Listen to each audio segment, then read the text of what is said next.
Alright, let's dive into this because, honestly, the Real Housewives universe is a goldmine of drama, humor, and unforgettable moments. And when Bravolebs themselves start sharing their favorite moments, taglines, and interactions, it's like opening a treasure chest of insider insights. So, let's break this down, add some commentary, and really dig into why these moments matter, and why they're so dang entertaining. First up, Danielle Olivera from Summer House, or should I say, in the city, dropping her favorite Real Housewives moment.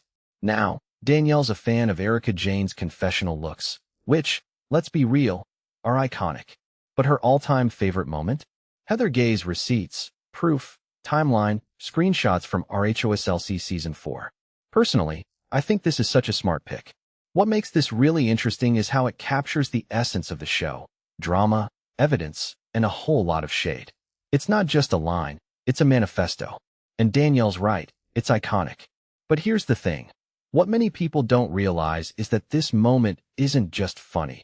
It's a commentary on how these women navigate their conflicts. It's like, if you take a step back and think about it, this line is the perfect encapsulation of reality TV in 2023. We're in an era where every argument needs a digital paper trail, and Heather just nailed it. Now, Danielle also shouts out Tamra Judge's "That's My Opinion" from RHOC Season 9. In my opinion, this is a classic example of how a simple phrase can become a cultural touchstone.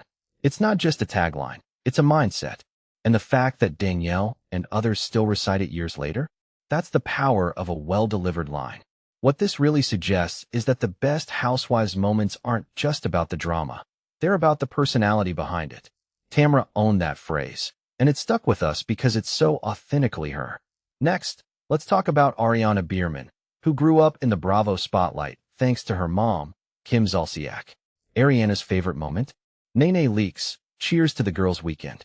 "Cheers, bitch," from RHOA Season 10.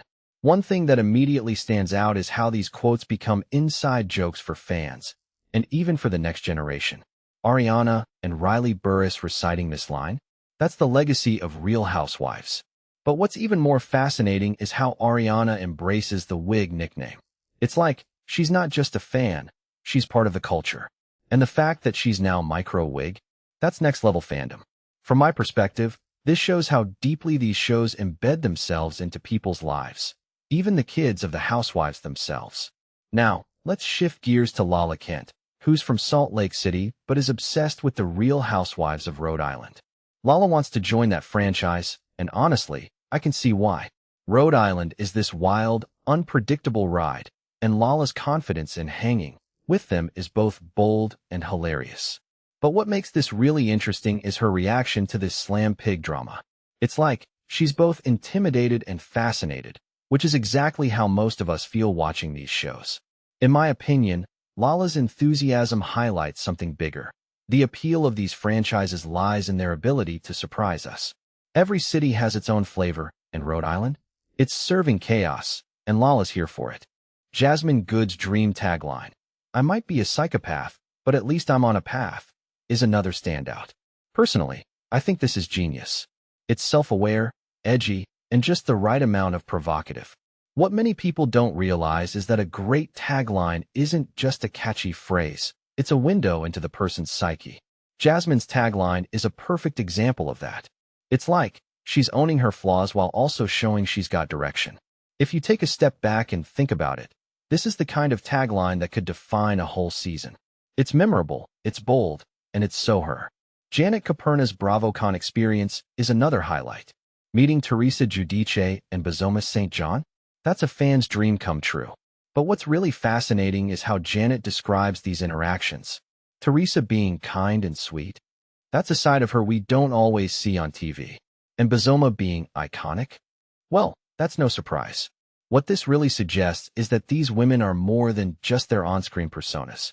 They're real people, and moments like these humanize them in a way that's both refreshing and relatable.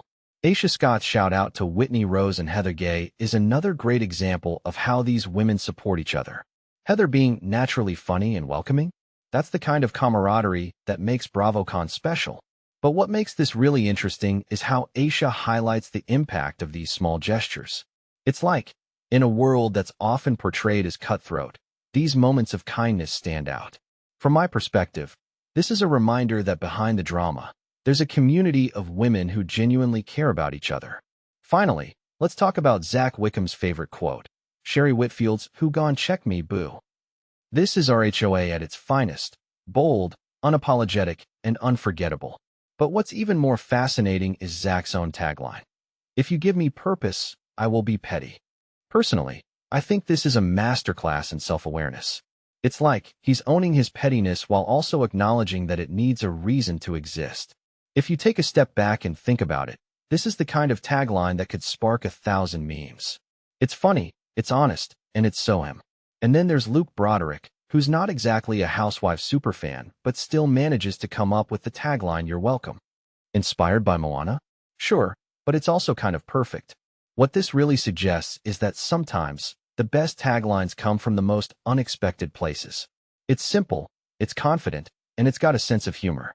A detail I find fascinating is how Luke ties this to his daughter. It's a sweet, personal touch that makes it even more memorable. So, what's the bigger takeaway here? The Real Housewives franchise isn't just about drama. It's about moments, personalities, and connections. These quotes, taglines, and interactions become part of our cultural lexicon because they're authentic, bold, and unforgettable. Personally, I think that's why we keep coming back for more. It's not just a show, it's a phenomenon. And as we wrap this up, I'm left wondering, what's the next iconic moment that'll have us all talking? Let me know in the comments. I'm all ears.